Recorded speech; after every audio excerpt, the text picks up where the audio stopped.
Irmãos, hoje eu ia pregar uma outra mensagem, mas mais cedo eu estava conversando com uma pessoa e aí o Senhor tocou muito no meu coração para eu mudar a mensagem. E é interessante que nós aqui temos o costume sempre de preparar as mensagens, a gente tem os esboços preparados, mas por algum motivo, toda vez que eu vou pregar de quinta-feira, o Senhor muda a mensagem minutos antes. Foi assim semana passada, ou na outra vez que eu preguei. E hoje eu quero compartilhar uma mensagem que faz um tempo que eu já preguei ela. Eu não lembro dos pontos dela, mas eu lembro de um ponto que eu creio que é o que o Senhor quer ministrar nessa noite. E o tema dela é antes de desistir. E eu peço que você abra sua Bíblia em 1 Reis, no versículo 1, por favor, aí no seu lugar.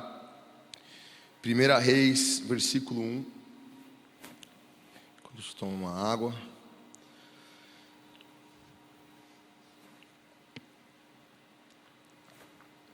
Primeira Reis, versículo 1.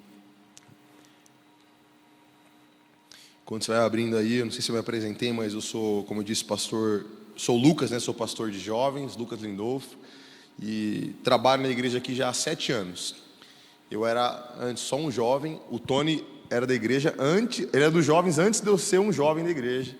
Alguns já me conhecem, eu ia na cela da pastora Anaísa, e pouco a pouco o Senhor foi me conduzindo para o ministério, hoje eu estou aqui. Então, é um prazer estar aqui ministrando para vocês e com vocês ao Senhor. 1 Reis, capítulo 19, versículo 1, diz o seguinte: Acabe contou a Jezabel tudo o que Elias havia feito e como havia matado todos os profetas à espada. Então Jezabel mandou um mensageiro a Elias para dizer-lhe: que os deuses me castiguem se amanhã a estas horas eu não tiver feito com a sua vida o mesmo que você fez com a vida de cada um desses profetas. Elias ficou com medo, levantou-se para salvar a vida, se foi e chegou a Berseba, que pertence a Judá. Ali deixou o seu servo. Ele mesmo, porém, foi para o deserto, caminhando um dia inteiro. Por fim, sentou-se debaixo de um zimbro, sentiu vontade de morrer e orou: Basta, Senhor, tira a minha vida, porque eu não sou melhor do que os meus pais. Deitou-se e dormiu debaixo de um zimbro. E eis que um anjo tocou nele e lhe disse: Levante-se e coma. Elias olhou e viu perto da sua cabeça um pão assado sobre pedras em brasa e um jarro de água. Comeu, bebeu e tornou a dormir. O anjo do Senhor voltou, tocou nele e lhe disse: Levante-se e coma, porque a viagem será longa. Então Elias se levantou, comeu e bebeu, e com a força daquela comida caminhou 40 dias e 40 noites até Horebe, o monte de Deus, ou o monte Carmelo. Ali entrou numa caverna onde passou a noite, e eis que a palavra do Senhor veio a ele e lhe disse: O que você está fazendo aqui, Elias? Ele respondeu: Tenho sido muito zeloso pelo Senhor, Deus dos exércitos, porque os filhos de Israel deixaram a tua aliança, derrubaram os teus altares e mataram os teus profetas à espada. Só fiquei eu, e eles estão querendo tirar minha vida. Então lhe foi dito: Saia daí e fique diante do Senhor no monte. Eis que o Senhor estava passando e um grande vento forte fendia os montes e quebrava as rochas diante do Senhor. Mas o Senhor não estava no vento. Depois do vento houve um grande terremoto, mas o Senhor não estava no terremoto. Depois do terremoto veio um fogo, mas o Senhor não estava no fogo. E depois do fogo veio o som suave de um sussurro. Quando Elias ouviu isso, cobriu o rosto com um manto e saindo, pôs-se à entrada da caverna. E eis que veio uma voz e lhe disse: O que você está fazendo aqui, Elias? Ele respondeu: Tenho sido muito zeloso pelo Senhor, Deus dos exércitos, porque os filhos de Israel deixaram a tua aliança, derrubaram seus altares, mataram seus profetas, só fiquei eu, e eles estão querendo tirar minha vida. Então o Senhor disse a Elias: Volte a seu caminho para o deserto de Damasco. Chegando lá, unja Azael como rei da Síria, unja também Jeú, filho de Ninsi, como rei de Israel, e Eliseu, filho de Safate de Abel, como profeta em seu lugar. Quem escapar a espada de um, o outro matará. Quem escapar a espada de Jeú, Eliseu matará. Versículo 18: Também conservei em Israel 7.000, todos os joelhos que não se dobraram a Baal e toda a boca que não o beijou. Sabe, meus irmãos, eu quero contextualizar para você o que está acontecendo aqui. Porque no capítulo anterior, o profeta Elias, que foi um homem chamado por Deus, um homem cheio de autoridade, um homem contra aqueles que estavam no seu tempo. Elias, que nasceu em um reinado sobre o domínio de um rei chamado Acabe, que era casado com uma sirigaita chamada Jezabel, uma mulher demoníaca que articulava planos através do seu marido, e ela oprimiu o povo de Deus, ela instituiu a idolatria. E aí Elias se levanta como homem de Deus e ele propõe um grande desafio no capítulo 18 de 1 Reis. Encurtando uma história bem longa, ele diz: olha, vamos fazer o seguinte então, rei Acabe, junte todos os seus profetas, todos eles, e se não me engano eram 400 profetas. Nós vamos subir ao Monte Carmelo, e naquele monte nós vamos orar. Os seus profetas vão pedir para que Deus, os deuses deles, mandem fogo do céu. Nós vamos preparar um altar, colocar a lenha, e eles vão clamar por isso. E depois eu sozinho vou orar para que o meu Deus, que é o verdadeiro Deus, o Deus de Israel, ele mande fogo e consuma esse altar. E a palavra diz que os profetas de Baal, eles estavam lá, os 400 contra Elias, e passaram muito tempo clamando pelos seus deuses, por Baal, falando: Baal, mande fogo do céu, mostre que você é Deus. A palavra diz que esses profetas, eles se flagelavam, eles se batiam, eles gritavam, eles choravam, e Elias, debochado, cheio de confiança, fala: olha, grita mais alto, talvez seu Deus esteja dormindo. E a palavra diz que ele estava cheio de convicção de que Deus tinha algo para fazer naquele lugar. Olha só, eu quero que você repare aqui nesse momento, na ousadia e na confiança que Elias tinha de que algo podia acontecer naquele lugar. E a palavra diz que, encurtando a história, é um capítulo longo, tem muitas coisas, mas a palavra diz que no final, Elias vai, ele ora, Deus, ele manda fogo do céu. Não só a lenha e o altar de Elias, eles estavam lá com madeira, mas Elias, ele também molhou a madeira para dificultar um pouco a história, para mostrar que é Deus mesmo que manda nessa parada. E a palavra diz que, depois disso, ele começou a perseguir os profetas de Baal, matou cada um deles a fio da espada. E eu aqui quero que você comece a entender como provavelmente estava o coração de Elias.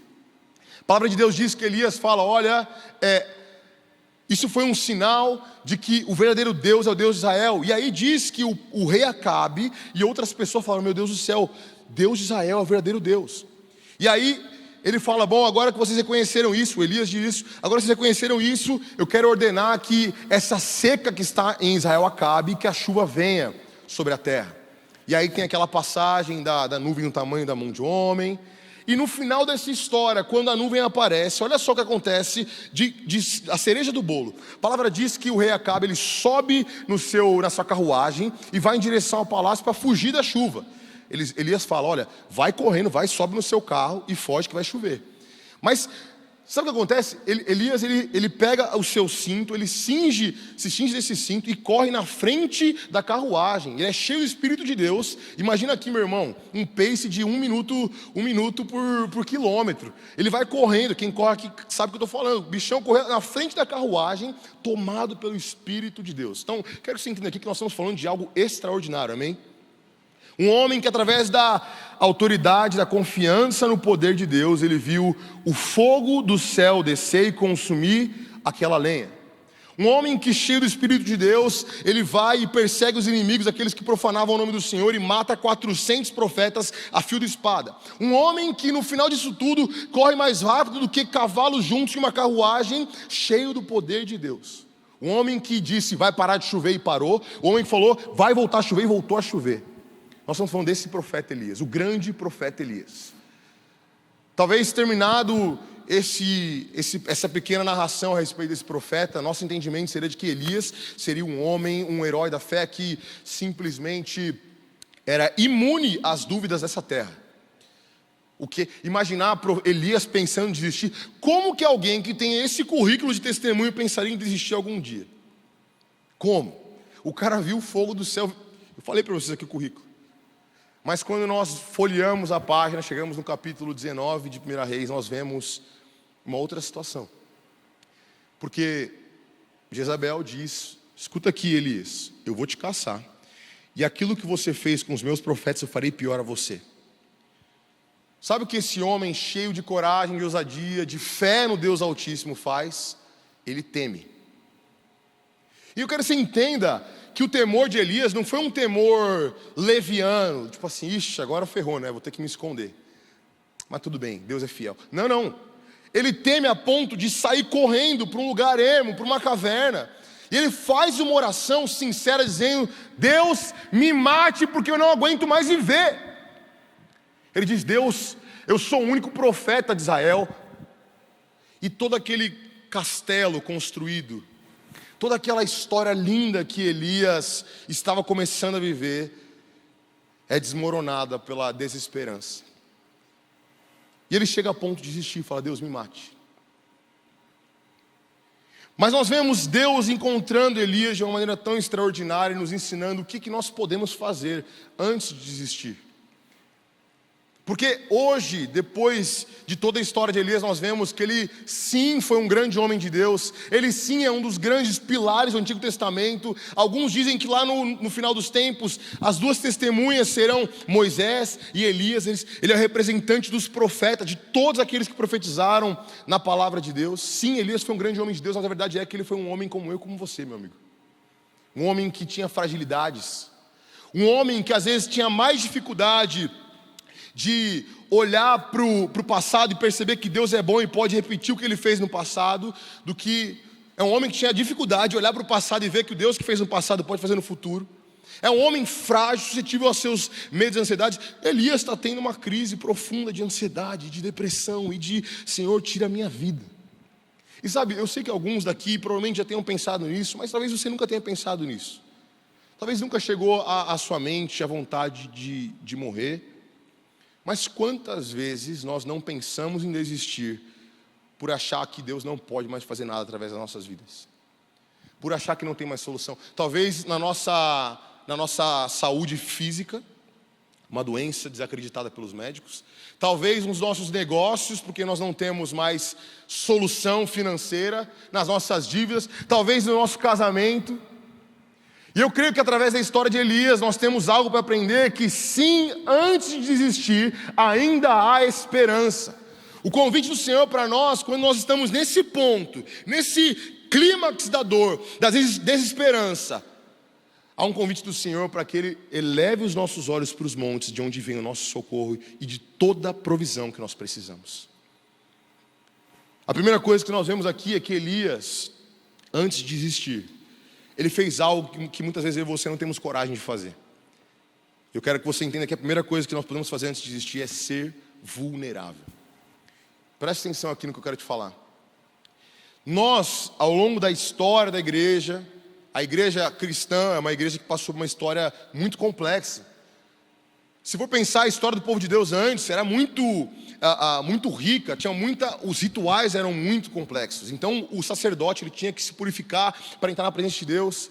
E aí passou depois a igreja já instituída, a igreja cristã, tinha o clero, tinha lá a liturgia. Depois do tempo veio a reforma e tinha as doutrinas e tinha... Sempre a gente foi evoluindo no nosso entendimento da nossa fé. E nós fomos criando sistemas. Isso não é ruim não, pelo contrário. A teologia chama de teologia sistemática, é a sistematização daquilo que nós cremos. Isso é maravilhoso, mas a verdade é que isso às vezes gerou em nós um sentimento de que nós temos que ter uma postura diante de Deus como se Ele não conhecesse o profundo do nosso coração. Quando eu era mais novo, eu sempre fui em muitas igrejas, eu sempre falo isso quando eu estou pregando. Eu já fui em igrejas onde a sua roupa importa mais do que o seu coração. Do que o fato de você ter tatuagem ou não, define o quanto você tem de unção ou não. Ou seja, nós como homens criamos formatos, sistemas, e agora nós estabelecemos para o Senhor qual que é a métrica de maturidade, de santidade, de unção. E sabe o que isso acontece? O que isso fez? Com que as nossas orações se tornassem talvez cheias de palavras bonitas, cheias de oratória, mas vazias de verdade. E nós vemos aqui um homem de Deus que viu Deus momentos antes fazendo milagres, falando: Deus, eu desisto, eu cansei, me mata.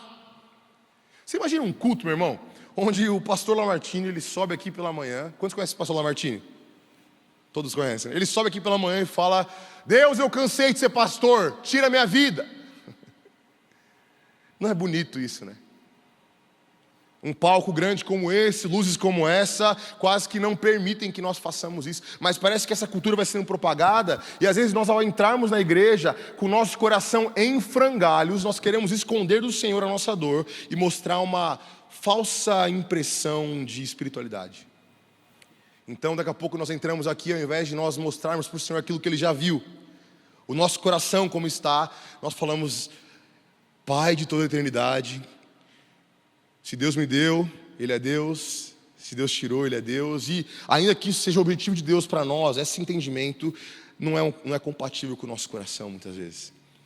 E não é um posicionamento de fé que eu estou falando, onde você se coloca no lugar de crer em algo, de perseguir algo, não. É um auto-engano. É uma maquiagem para a nossa dor. Sabe, será que nós podemos ter a chance de orar para Deus e expor para Ele tudo que há no nosso coração? Sabe aquele seu sentimento que te diz: Deus não te ama?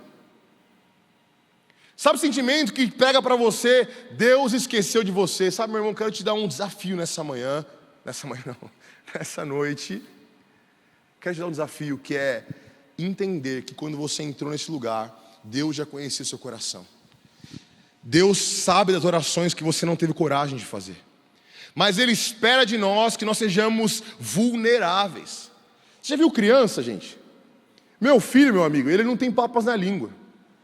Eu parei de perguntar as coisas para ele em público.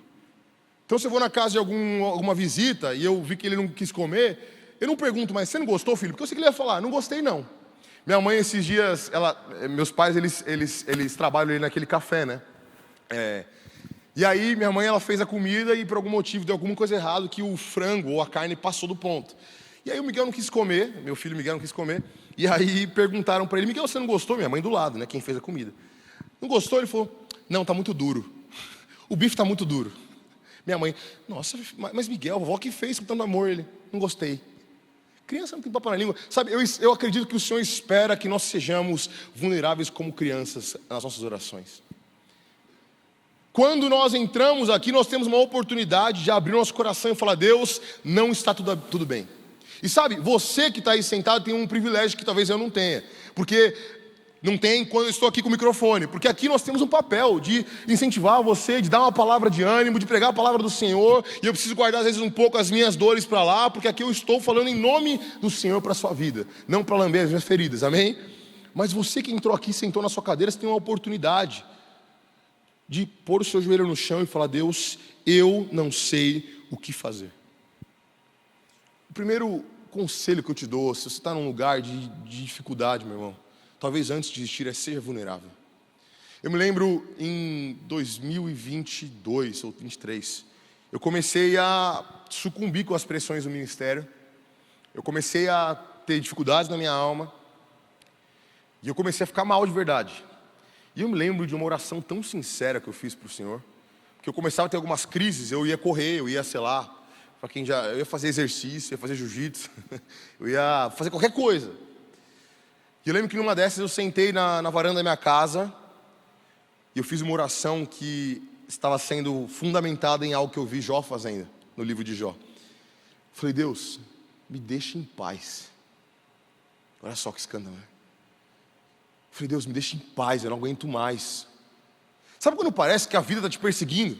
Uma coisa dá errado, e aí você fala: não, mas está tudo bem, porque isso deu errado, mas isso pode dar certo. Aí vem aquela coisa dar errado de novo, e parece que é uma somatória de dores, de frustrações. Eu lembro de eu sentar naquela cadeira de balanço, e eu falei: Senhor, me deixa em paz. Por favor, esquece que eu existo. Eu lembro que eu orei isso para o Senhor, porque eu sentia que Ele estava me perseguindo. Falei: Deus, o que eu fiz para o Senhor? O que eu fiz para o Senhor? Eu sou fiel, eu sou pastor, eu estou ajudando as pessoas, eu abençoo na tua casa. Por favor, me dá um minuto de paz, de respiro. E eu lembro que quando as palavras saíram da minha boca, me veio um grande temor de falar: meu Deus, agora eu vou ser consumido, Ronaldo. Agora o fogo do Senhor venha sobre mim e eu vou ser incinerado. Mas não foi isso que aconteceu, porque o nosso Deus, Ele não tem o ego ferido. O nosso Deus não tem medo das suas frustrações. Ele sabe das suas limitações. Ele sabe que você não consegue ver como Ele vê. Ele sabe que a sua dor é a falta do entendimento que Ele tem a respeito do propósito dEle para a sua vida. Então ele entende que você abrir o coração e falar, Deus me deixa em paz, é fruto de uma dor. E o que ele mais quer é que você abra essa dor para ele. E sabe o que aconteceu comigo? Quando eu fiz essa oração, Deus me deixa em paz, as lágrimas começaram a correr no meu coração. E de alguma maneira milagrosa, que eu não sei nem te explicar, minha oração começou a mudar. E eu comecei a falar, Deus, não me deixa em paz não. Se o Senhor quer me ensinar alguma coisa, me ensina, sabe? E aí o Espírito foi conduzindo, mas sabe por quê? Porque eu expus para o Senhor a verdade da minha vida. Meu convite para você nessa noite é: não tenha medo de expor o seu coração para o Senhor. E saiba que Ele não quer uma oração bonita, Ele quer uma oração verdadeira. Ele não quer uma oração eloquente, Ele quer um coração exposto. Por vezes a minha oração diante do Senhor é: Senhor, me faz desfeito na sua presença. Me faz vulnerável, rasga meu coração, sabe? Eu não quero. Se tem alguma coisa que sem eu perceber eu estou escondendo do Senhor, revela. Porque a palavra diz que antes de nós sermos uma substância já formada, antes de nós passarmos a existir na barriga da nossa mãe, o nosso Senhor já nos chamava pelo nome. Será que Ele não conhece os desejos, os sonhos, os medos, as frustrações do nosso coração? Minha resposta é que sim, Ele conhece, e o convite do Senhor é para que nós possamos apresentar a Ele. A palavra diz que o Espírito de Deus que habita em nós, Ele é o nosso auxiliador, o nosso consolador. Mas para que Ele te console, Ele espera que você seja vulnerável, verdadeiro. E Elias fez isso. Ele disse: Senhor, me mate. Senhor, eu não quero mais viver. E ali começa um processo de cura do Senhor para com Elias. E é interessante que o segundo passo desse processo antes da existência, ou para Elias sair desse lugar de crise, o segundo passo é o momento onde ele recebe a provisão. E eu quero te falar que nós temos às vezes um conceito errado também, que eu quero desfazer na sua cabeça mais uma vez. Nós temos o entendimento que porque Deus nos colocou numa prova, Ele nos abandonou. Então, eu já vi muitos crentes maduros dizendo: não, eu estou no deserto, então está tudo bem, eu estou lascado e as coisas vão dar certo, eu aceitei isso. Sabe, mas uma coisa que eu vejo no relato bíblico do começo ao fim é que ainda que Deus nos coloque no deserto, Ele sempre tem provisão para nós. Então Elias, ele está lá na crise existencial, ele está no desespero dele, e chega um anjo, vai vendo, chega um anjo de Deus. Esse anjo, ele não abre um pergaminho e fala as revelações do Apocalipse. Esse anjo, ele não dá ali os próximos passos da vida de Elias. Sabe o que esse anjo fala? Vai comer e vai dormir, Elias.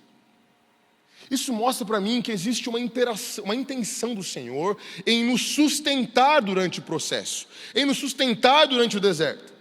Sabe, o processo que Deus colocou na sua vida não é para te matar, não é para te destruir, não é para matar os seus sonhos. Então não faz sentido o Senhor querer fechar a torneira dos céus e agora tu vai passar a provação, meu amigo, tu vai se ferrar. Eu creio de verdade que quando o Senhor nos coloca num processo, junto Ele envia a provisão necessária para que nós suportemos esse processo. Não foi assim com o povo de Deus lá em Israel? Na saída do Egito, no deserto? Eles ficaram no deserto, não tinha como cultivar muitas coisas, eles estavam se deslocando, mas existia maná. Existia provisão. Pelas manhãs vinha o maná, pelas manhãs depois vinham as codornizes, as codornas. E eu quero que você entenda que sempre que o Senhor te colocar um processo, você precisa falar: Senhor, beleza, vou passar por esse processo, mas eu preciso de provisão. Eu preciso do maná. Sabe, eu passo por isso. Eu sei que o maná não é um banquete. Talvez não seja uma picanha mal passada, vaguio. Mas, Senhor Deus, eu não vou morrer no caminho.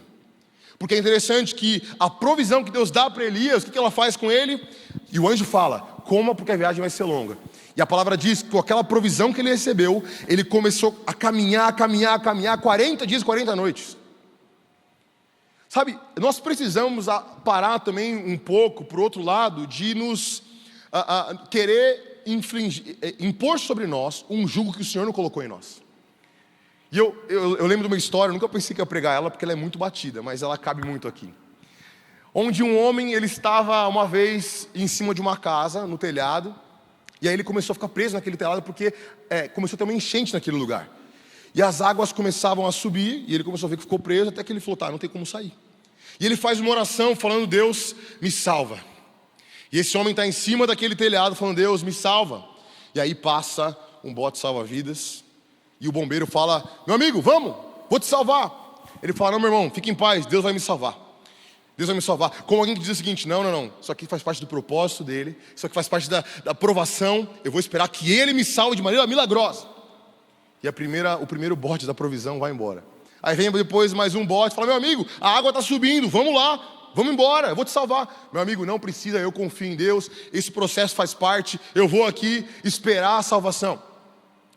O cara vai embora e a água sobe mais um pouco, um terceiro bote passa, fala: meu amigo, se você não sair agora, você vai morrer. Ele fala: meu irmão, eu confio em Deus, porque esse processo é Ele que vai me salvar, desse processo é Ele que vai me salvar. E ele sai, o bote sai, aquele homem morre, ele chega no céu, fala: Deus, mas eu clamei, eu pedi provisão, eu pedi salvação, eu pedi socorro, e o Senhor não me salvou. Deus falou assim: mas eu enviei o primeiro bote, o segundo bote, o terceiro bote. E sabe o que essa história explica para mim? Muitas vezes nós queremos espiritualizar demais as coisas. Quando Deus nos coloca num processo, alguém quer nos abençoar, alguém quer nos ajudar, alguma porta se abre, nós, não é bem assim. Eu estou num processo de deserto. Isso é religiosidade na sua vida. Não, eu quero me flagelar. Não, eu lembro quando eu lidava mais cedo com a minha culpa. Era um jovem que eu tinha os meus pecados, e no processo de lidar com a minha culpa, nesse deserto, às vezes Deus vinha com uma provisão na minha alma, e vinha algum irmão e dava uma palavra: Jesus te ama, e o Senhor tem um propósito para a sua vida. Sabe qual é a minha resposta? Eu rejeito, porque nesse momento Deus está me tratando. Não, ele não me ama, nesse momento ele me ama, mas ele quer que eu fique aqui no silêncio, no escuro. E eu falava: esse cara está na carne. Se ele soubesse o meu pecado, ele ia falar isso. Sabe o que eu estava fazendo? Recusando a provisão do Senhor para a minha alma. Eu lembro que meus pais passaram uma grande provação financeira, eles perderam tudo, e aí um dia, uma pessoa se voluntariou para pagar uma cesta básica para minha mãe, e aí eu lembro do dilema na minha casa, tipo assim: aceito, não aceito. E sabe o que era esse dilema? Será que eu recebo essa provisão? No fim fui eu que errei com dinheiro, talvez Deus esteja querendo me castigar. O cara quer me abençoar, mas, meu irmão, nós precisamos aprender que antes de existir, nós podemos ser vulneráveis para o Senhor, mas também nós podemos receber dele a provisão, o sustento, o maná. É isso que vai ser uma força para você continuar perseguindo o propósito, a cura, o milagre, a transformação que você precisa. Quantas vezes eu não orei por pessoas que estavam passando por tratamento de câncer, receberam uma cura, depois o câncer voltou. Os exames mudaram, do nada as manchas, né, dos exames sumiram, a cura aconteceu, mas depois de 2 anos o câncer voltou e a pessoa falou: mas e aí? Aquilo foi uma provisão para a alma dela. Depois a pessoa, essa em questão, venceu o câncer, está aí até hoje pregando a palavra, mas a verdade é que nós precisamos aprender a receber a provisão. Mas sabe que a provisão, ela tem um papel limitado na nossa caminhada com o Senhor, ela tem um papel paliativo na nossa caminhada com o Senhor. Elias, ele é vulnerável, ele recebe a provisão, ele come, ele dorme, aí de novo o anjo vem, dá comida para ele dorme, e aí ele vai para o local onde a coisa vai começar a mudar. A palavra diz que ele caminha, no versículo 11, ele saiu dali e foi diante do Senhor no monte Horebe, e eis que o Senhor estava passando como um grande vento. Elias, ele recebe a provisão, essa provisão dá força para ele persegue ali aquela caminhada, chega naquele monte, e ali a coisa começa a mudar, porque Elias, ele recebe não só provisão, mas ele recebe direção do Senhor. E sabe, você pode ganhar rios de dinheiro, você pode conquistar esse mundo inteiro, se você não tiver propósito, a sua vida é sem sentido muitas vezes. E é interessante que eu que trabalho com jovens vejo o contrário, porque muitos jovens desesperançosos são aceitos e são envolvidos na faculdade porque eles recebem o quê? Propósito, uma causa, um motivo para viver. Não, agora eu vou viver pelos direitos das mulheres.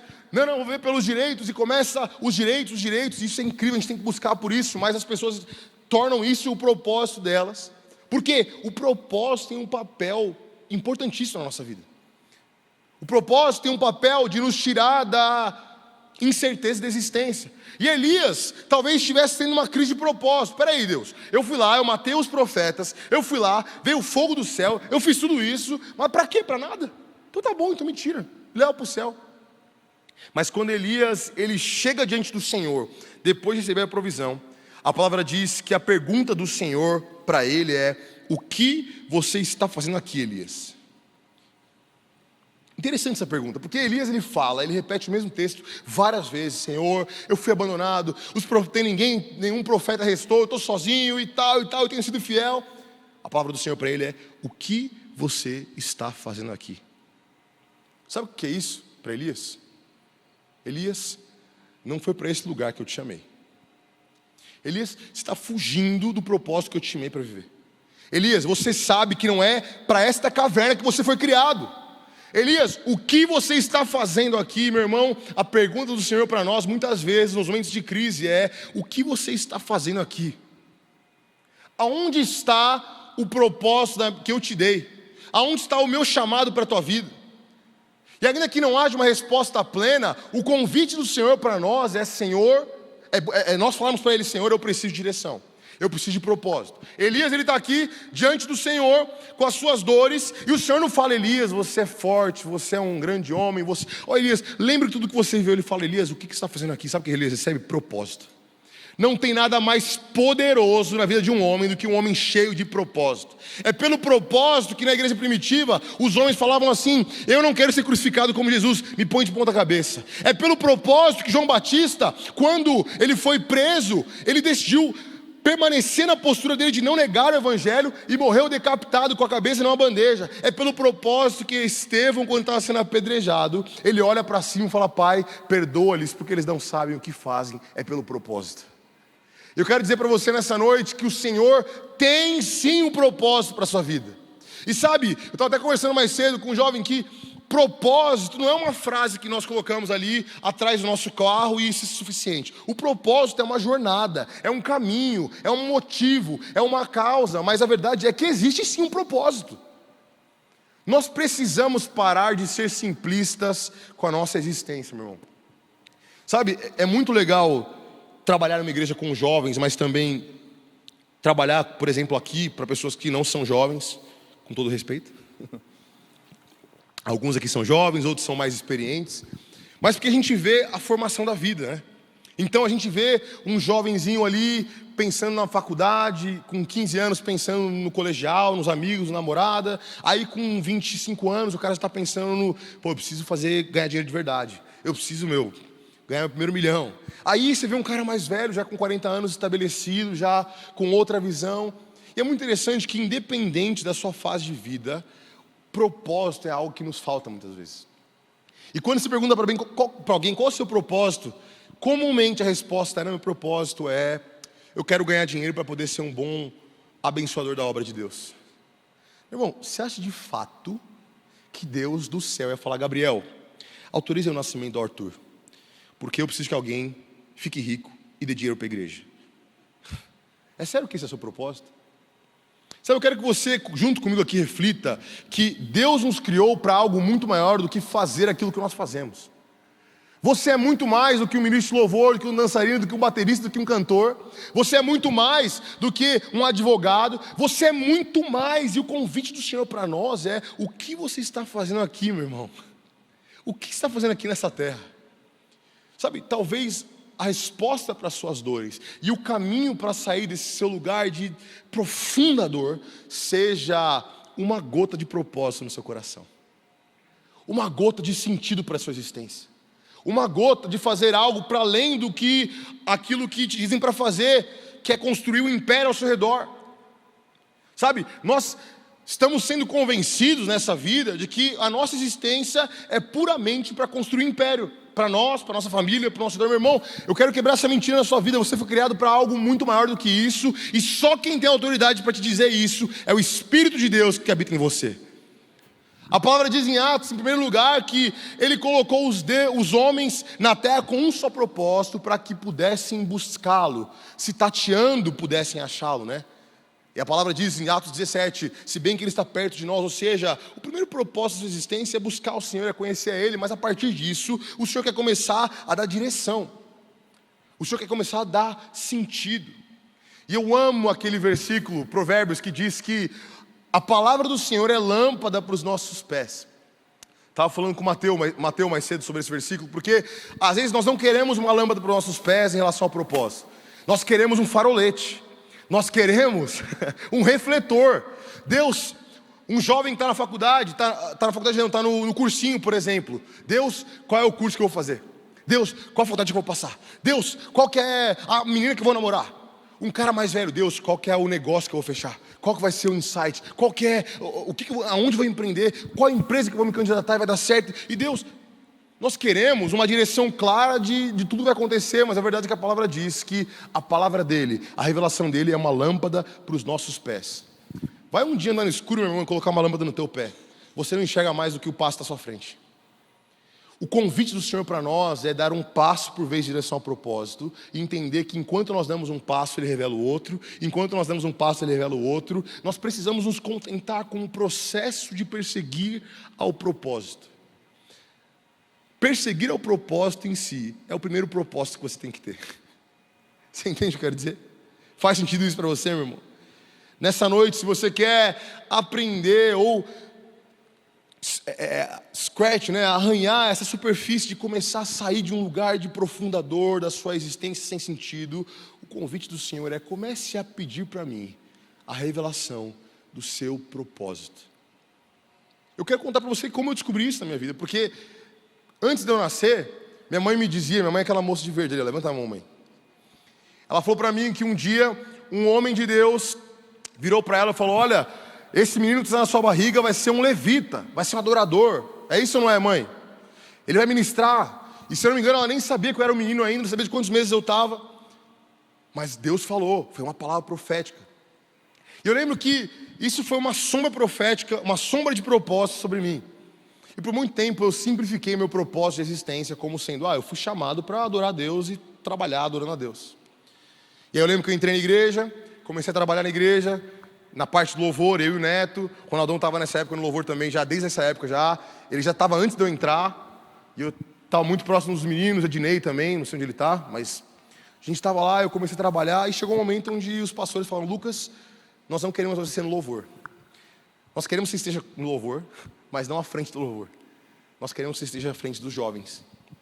Agora, para pensar se a minha definição de propósito fosse simplista, como o homem que louva a Deus na igreja.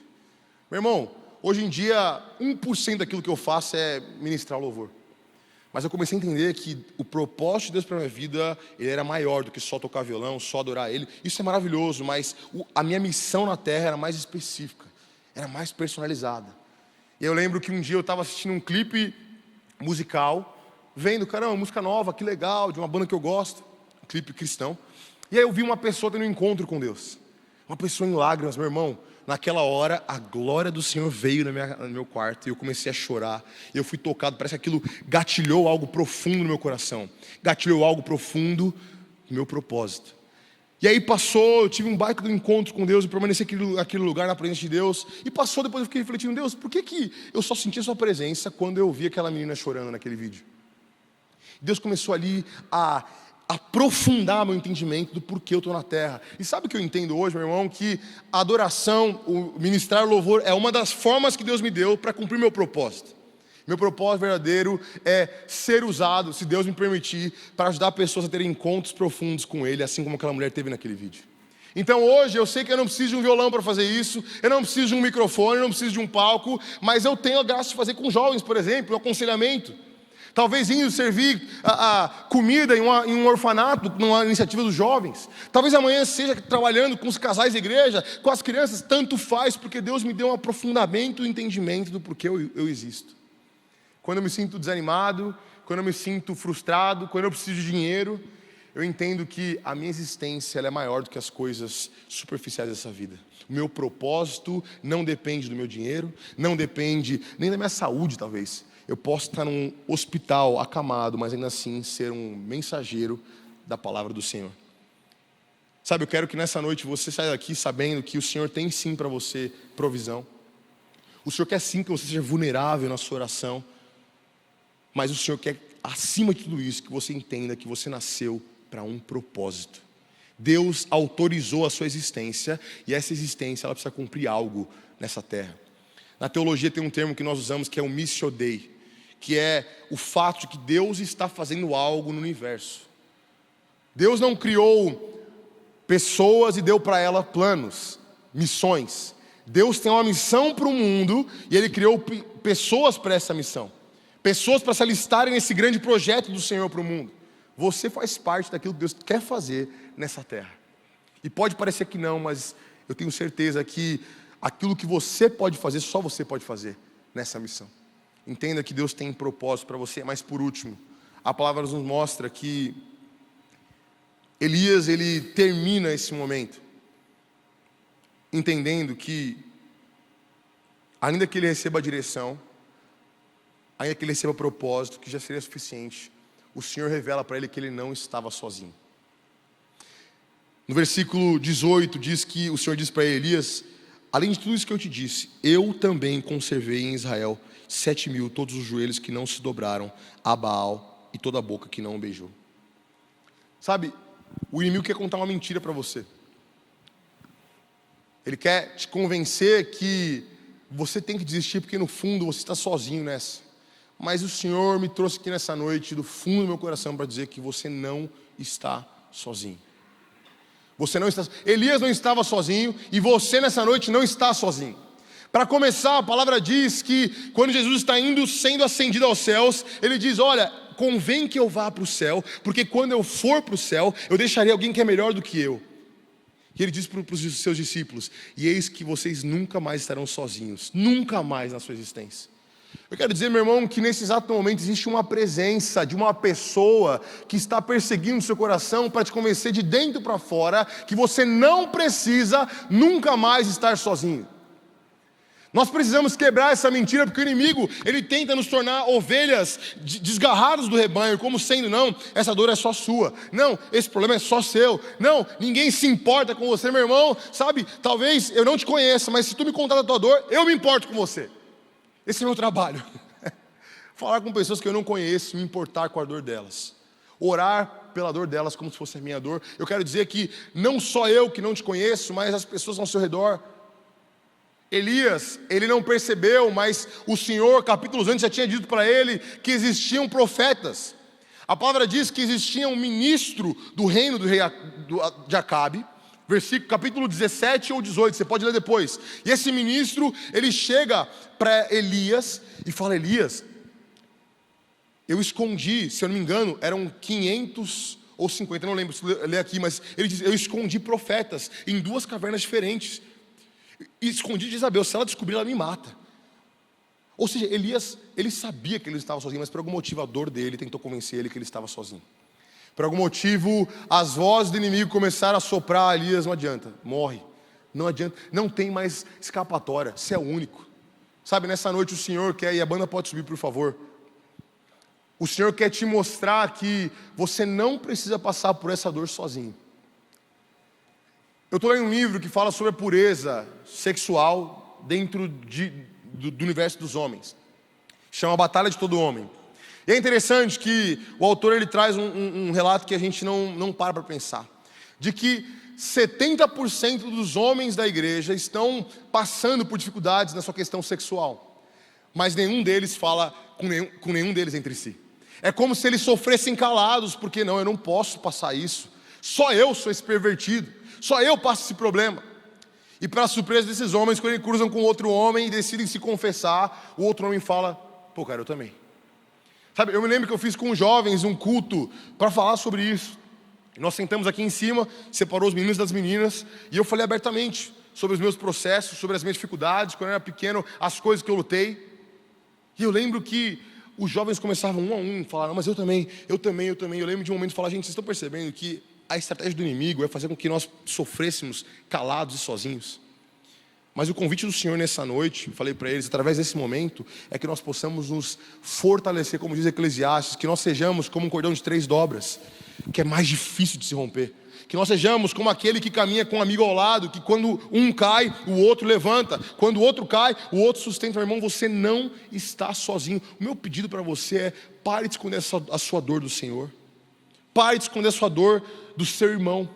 Pare de esconder a sua dor das pessoas que estão ao seu redor. Nós muitas vezes aceitamos expor ao Senhor a nossa dor. Nós somos vulneráveis, nós oramos falando: Deus, eu estou mal, eu estou triste, como eu orei. Deus, deixe-me em paz. Mas me pergunta: será que eu falei com alguém sobre essa minha dor?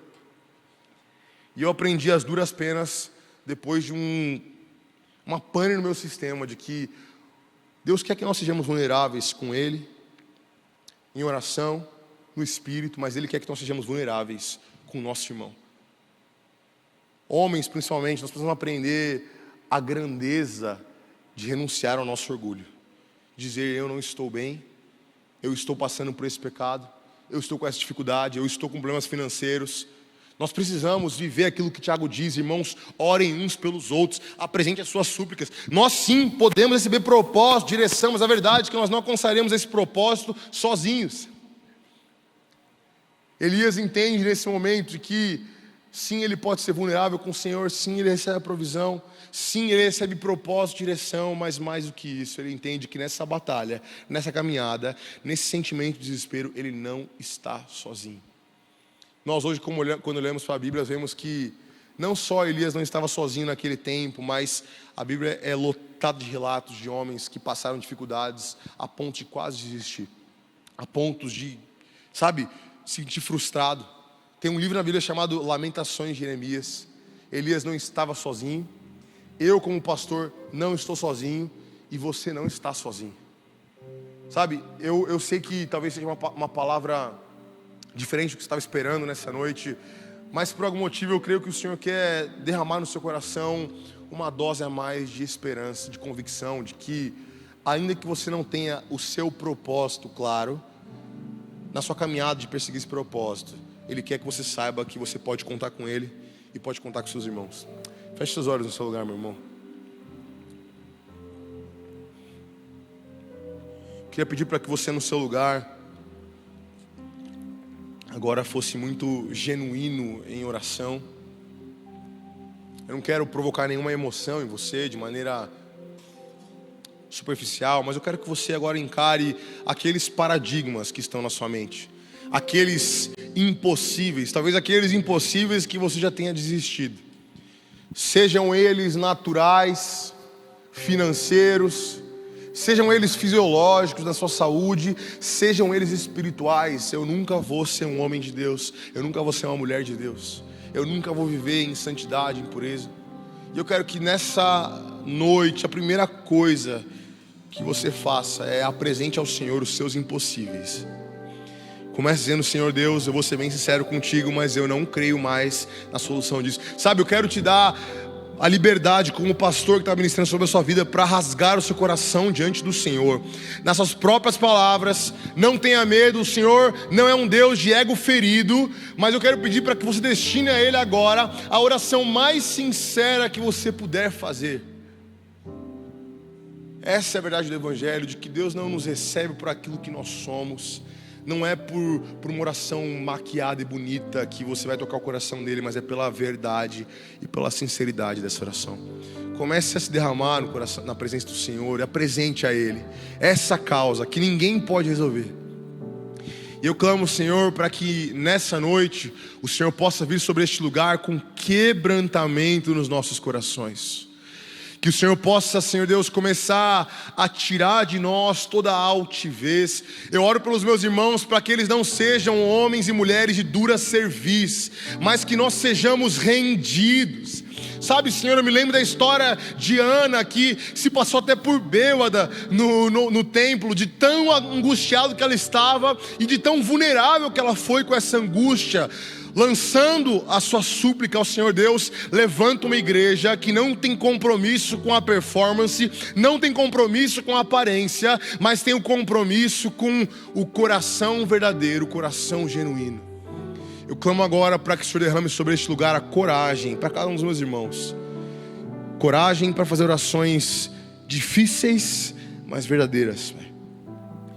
E eu peço para que enquanto eles vão orando e derramando aos teus pés os seus corações, as suas dores, os seus tabus e paradigmas, que o Senhor comece a levantar os olhos deles para entender que na caminhada o Senhor tem sido fiel, o Senhor tem enviado provisão, o Senhor tem dado resposta, o Senhor tem dado maná, Senhor.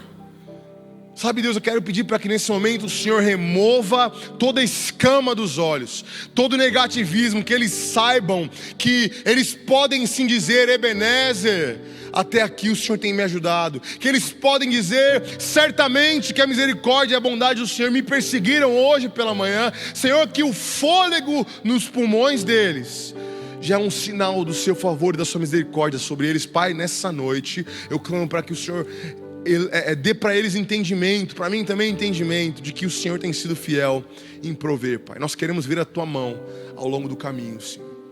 Mas por último eu clamo para que o Senhor derrame sobre nós propósito, Senhor Deus. Propósito que a jornada desses meus irmãos comece em sair da superfície, em sair desse mecanismo de só juntar dinheiro, pagar conta, comprar alguma coisa. Não, Senhor, nós queremos cumprir o plano original do Senhor para nós, Pai.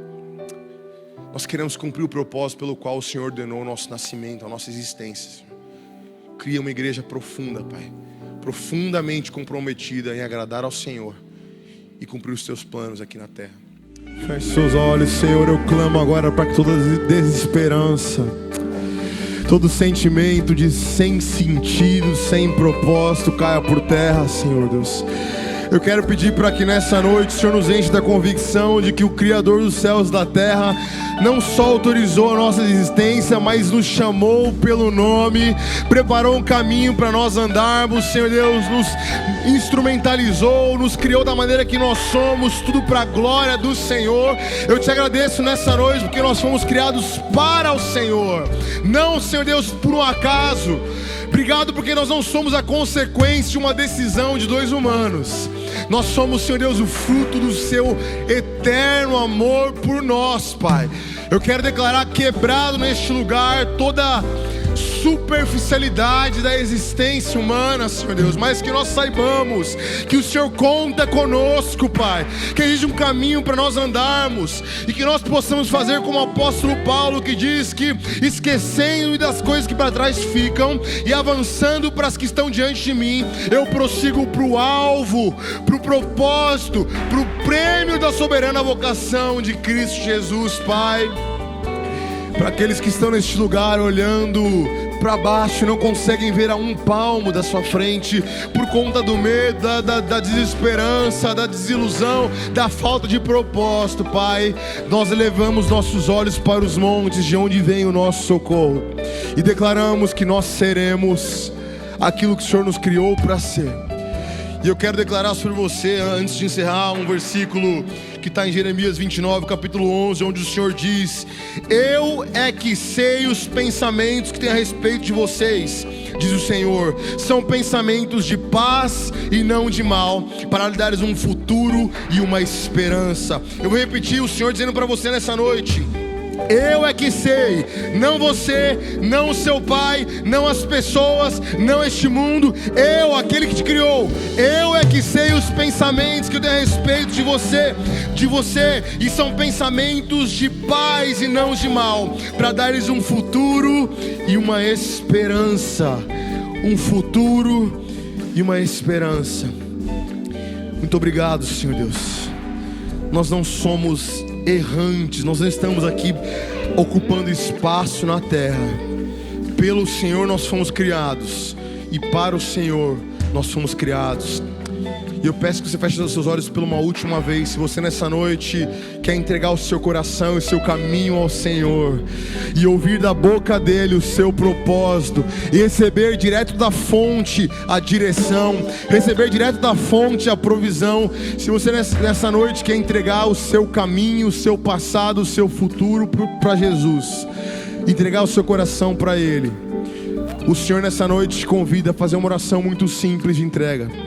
Mas é preciso que você se posicione. Existe alguém que quer entregar a vida para Jesus nessa noite? Se sim, levanta tua mão, eu quero orar contigo. A igreja fica de olhos fechados. Se nessa noite você quer entregar o seu coração para Jesus, levante sua mão, eu vou orar com você. Eu não vejo ninguém aqui, mas online existe alguém. Eu peço que você coloque a mão no seu coração e repita a sua oração dizendo assim: Senhor Jesus, eu te aceito como Senhor da minha vida. Diga para Ele assim: Senhor Jesus, eu te recebo como dono da minha história, como Senhor dos meus dias. Diga: Senhor Jesus, eu entrego ao Senhor o meu coração e peço que o seu propósito para a minha vida se cumpra. Senhor, eu clamo por essas vidas que entregaram o seu coração ao Senhor.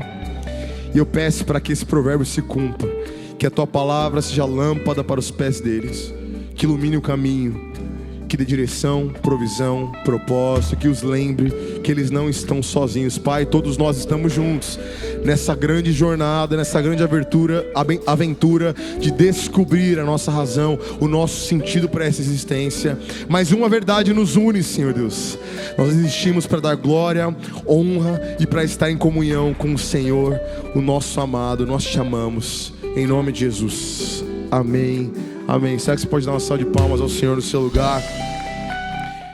Senhor, eu abençoo cada um dos meus irmãos e clamo para que seja uma semana regada de propósito, Pai. Que as verdades do Senhor soprem sobre eles e permaneçam sobre eles hoje e sempre. E que a graça de Deus, o nosso Pai, o amor de Deus o Pai, a graça do Senhor Jesus e as consolações do Espírito Santo sejam contigo hoje e sempre, em nome de Jesus, amém. Deus te abençoe, vá na paz do Senhor, meu irmão.